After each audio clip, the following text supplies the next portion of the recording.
I'm going to perform a few pieces. I hope you like them. The first one's called Top Rank Champion.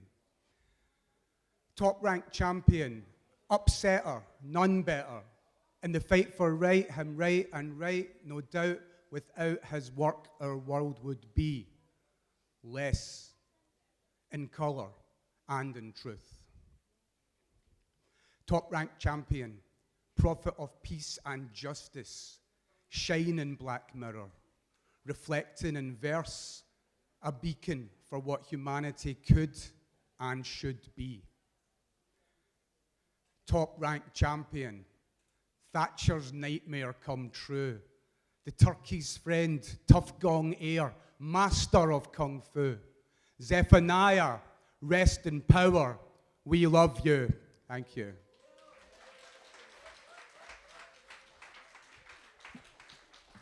My next piece is called Mind the Gap as well, and I'm afraid it's not really that light-hearted.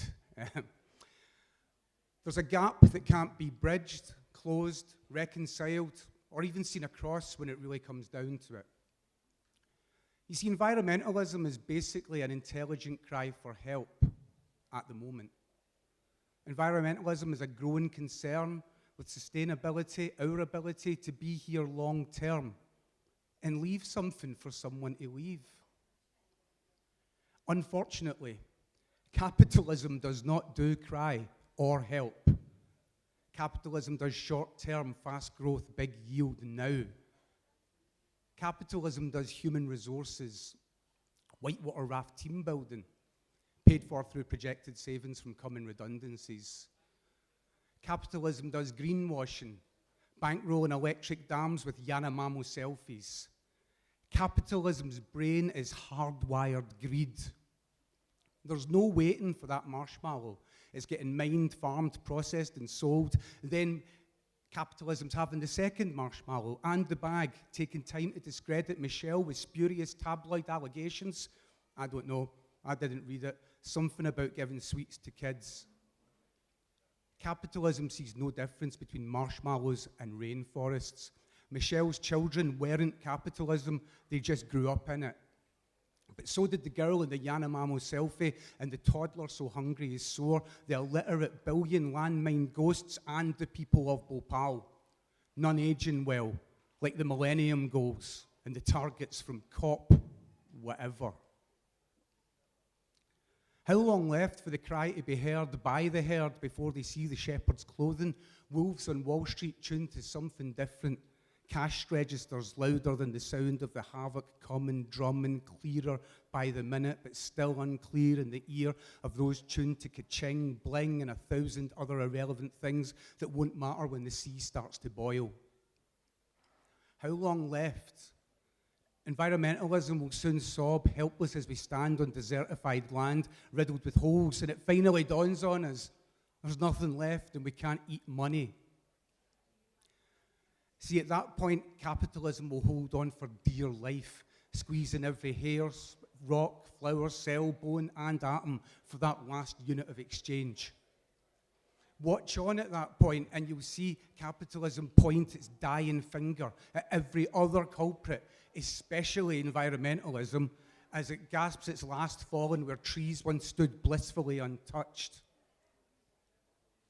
See, in that moment, environmentalism will remain but as a whispered lamentation of what could have been if we'd only seen the writing on the walls where forests boasted once upon a time. Think on that and tell me of your hopes for Davos. Tell me of your faith and go for self-cancelism of green policy nearly every week. Tell me you can see the point of angry farmers spudding Le Pen and Wilders, but remember, there's no such thing as a Nazi tree hugger. Capitalism prefers one over the other. Wake up, please. Realize and understand. There's a gap that can't be bridged, closed, reconciled, or even seen across when it really comes down to it. See, environmentalism is basically an intelligent cry for help. Until it's not. Thank you.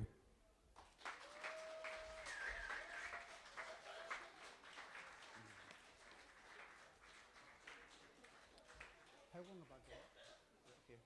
Next one's a bit more light. The year that Ben passed was also the 50th anniversary of what I see to be one of the most beautiful sounds that's ever been heard.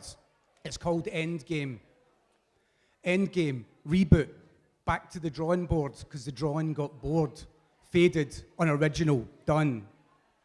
It was time for a new time to be new, a time to start and stop again and start to stop the childish greed of unimaginative racist men, men of cash and death, men with no use for people, people they could not use. A new page was turned, ripped out, and tossed away. People started to draw on the walls and blast funk from lampposts. Music took time to step out of time, right on time, all the time. Monk dropped keys on broken beats, connecting Isley wisely to Mingus and Bessie Smith. Isaac Hayes lounged with Axelrod and Zeppelin. The funk was brought. Freddie Hubbard blew lightning bolts at Saturn from a walking, talking, breaking, popping Freda Kahlo statue. Goliath cowered as Nefertiti threw burning paint on flags. And Bowie spat Gil Scott-Heron haikus over Afrofuture beats played on upturned Wall Street skyscrapers. Revolution, the birth of hip-hop. Thank you.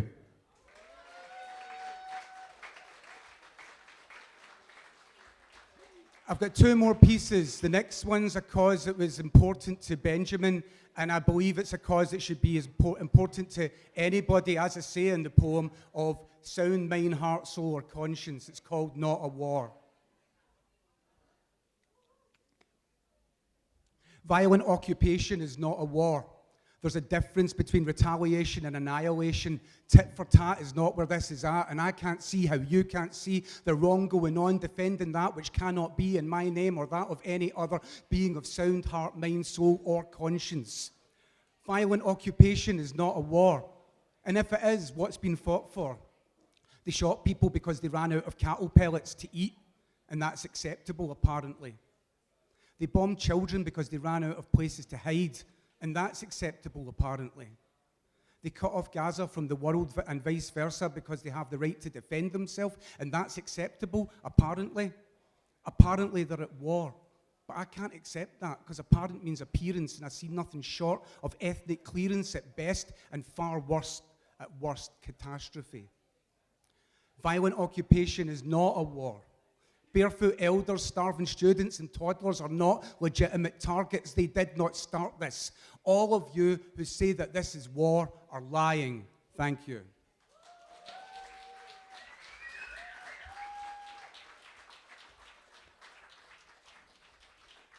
My last piece is hopefully a bit more optimistic.